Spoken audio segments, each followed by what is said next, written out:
When I get a little break in the side of my nail, here's how I fix it. This break was small at first, but I waited too long to fix it, and now it's like half the nail. I start by applying a very small amount of nail glue right over the break, and then I hold it together as it dries and like blow on it, put as much tension on it as possible while it dries. Once it's dry, I just buff out the nail glue a little bit to make it smooth, and then wipe the dust off with non-acetone remover. Next, I take a nail wrap. I use these silk ones most of the time and find one that fits my nail, peel it off the self-adhesive backing, and gently place it over the nail.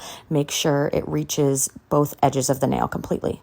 Press it down and cut off the excess, and then I take my brush-on gel resin and just carefully brush over a thin layer and watch the nail wrap kind of dissolve into the nail with the resin. I make sure to get the edges and the tip really well so it doesn't lift, and then once that dries, cut off the excess with nail clippers and file it down to be smooth and to be the shape that I want, and make sure that the nail wrap is flush with the edge of my nail. Then I take a buffing block and buff for just like a minute.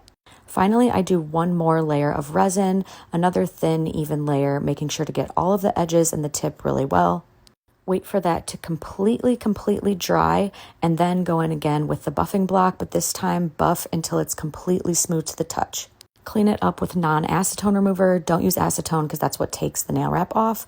And then I always like to do some cuticle moisturizing after a nail wrap. Then I just treat it as a normal nail and do a base coat and whatever color I'm using. And here's the final result. You can't even tell that the nail is broken. It just looks like all my other nails, and hopefully it lasts a long time.